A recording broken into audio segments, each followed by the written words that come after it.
you had to add a layer of 5/8 on the inside of your new building. A layer, a 5/8 layer on the inside. Yes, type X gypsum board. Okay.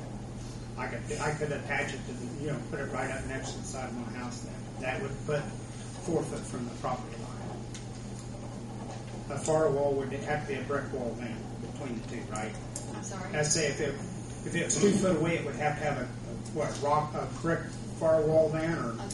Well, a concrete block, 8-inch concrete block. Yeah, so then we is would only be also a open standard firewall. Or double 5/8 is equal to a 1 hour firewall, or just 5/8 is a smoke wall. And that's all that's required when it's attached. Like okay, that. I could attach it to the garage then, put it right beside the garage then. It'd just be a little tougher to build, but I can put it there like that. Could you start out by saying this is going to be on skids? Yes, it'd be on 4x4 ready. I mean, I can set it right up next to my garage. It's not going to be on permanent No, foundation? it will not be on permanent foundation. So you can move it if you want to. Yeah. But there'd be no gasoline or nothing stored in it. I got a motorcycle, a trailer I pull behind my motorcycle, and it's mainly for that. And during the winter, during summertime, maybe put the snow blower in there or something like that. If you build it, if you attach it, it's going to more or less now be kind of Well, it would like a be right. lean-to. Well, I wouldn't have to attach it, or if I set it right up side to side of it. It has to be attached. All right, it has to be attached. To get by with just the smoke wall. What qualifies to be attached? It actually has to be. Staples and duct tape, No. A lean-to, or has to be tied into the existing dwelling somehow. Well, it won't be, the roof line won't be like a lean-to. The roof line would run the same as the That would house. be the building inspector, the building inspector on it. If he puts it on like he wants to do, can't he do 2 5/8?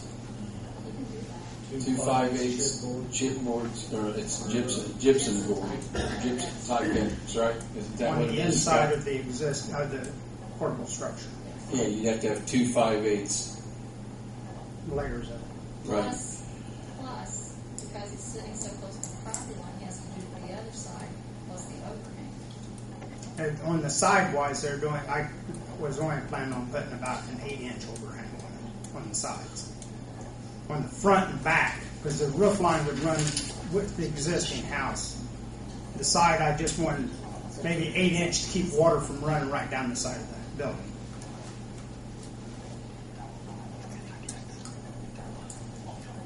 The 1.5 overhang would only be on the front, the door side and the back side of it, which would face Van Gilbert's property line.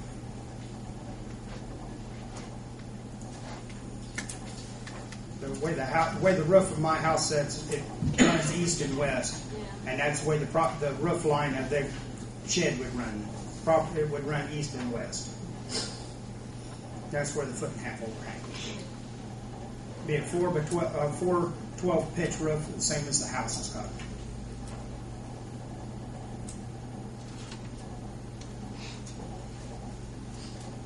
I'm sure Scott will get with you on the actual, because I know it all comes down to how you do it, George, whether you attach it or whether you leave a gap between what you can do as far as the firewall protection between your existing structure and your structure, your new structure. And I think on the other side, because you're less than 7, whatever what's the minimum, 7?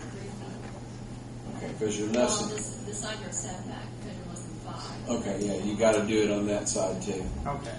But, okay, if I were to, I'm confused. Well, no, I'm just telling him he has to. Firewalls, I have it here. I'll give him this copy. All right, then that'll get you what you have to do. Okay. That's all on the inside of the building. Yes. Yes. Okay. You're on the corner of Franklin and Bear Shell. Bear Show.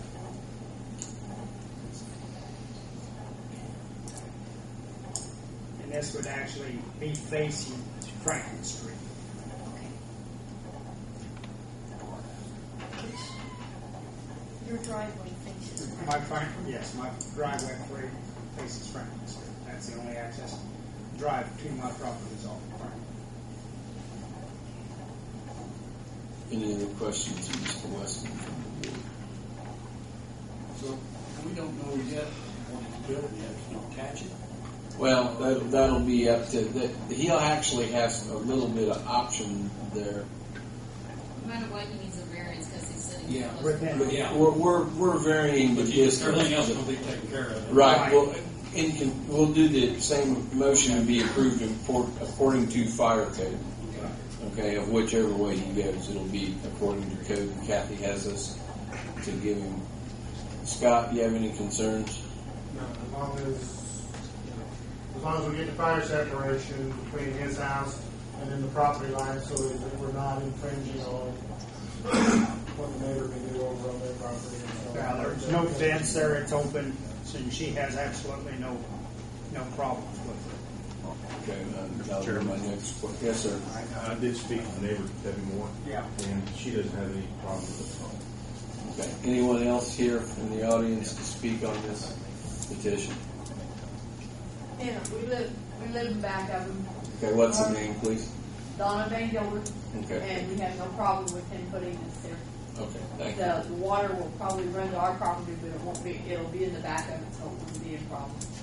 Okay. Thank you.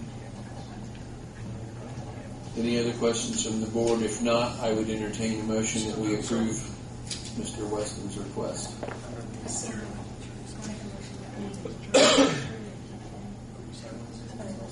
Yeah, again, condition to, as we've said It's 5 the other fire times tonight, you got to meet all the fire codes and building codes.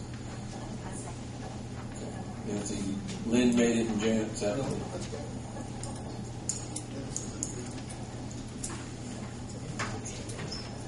When you're done, call the roll, please.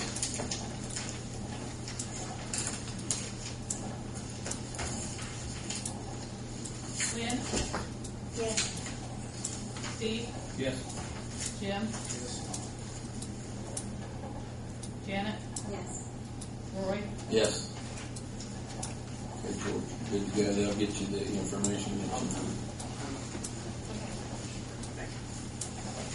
And that brings us to the next item on our large agenda this evening, Pizza Cut. Pizza King, bleh. Way too much talking this evening, even for Roy. Lincoln Street is requesting 2 variances for signage. Good evening, Board. My name is Scott Lawrence, Miss Pizza King, and I just want to start out and kind of explain our situation. I'm sure you're familiar with the Lincoln Street project.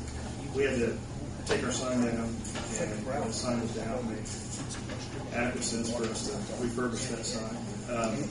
And Sean is, we've been kind of working together over the last few years on a new sign, and the real sign came about a few weeks ago, and we feel like it's a good move for us to help. And Sean, he already had it on the trailer, and the deal that he and I made was to go ahead and put the sign out temporarily. And I think that's part of what the request is. But with that, assuming the variance is approved, the sign will come down, and all that you will see permanently will just be what I think you probably have a copy. It's not going to be the size issue. It's just going to be 44 by 119 inches. So I guess it is a temporary variance that we're requesting, but more so it's a permanent, assuming we do get approved. The LED sign will go back to manufacturer for refurbishing, and then Sean will do his thing with it, and we can proceed in a permanent manner instead of just for the. It is there temporarily, but as soon as we're approved, it will come down and go and get refurbished. And then the other issue with the second sign, that sign came about prior to this happening, so it kind of happened simultaneously. The intent was not to have 2 signs there. That sign will be moved back over to our Catherine's Way location. But I don't own the sign. I've got to deal with that guy. He'll only move it once a month, or he charges me, and so on and so forth. So that's just a little bit of the history as to why there are 2 signs there. That wasn't the intent. That's just the way it came down. So the variance is to, my request is to have a scrolling sign less than 50 feet from the property line.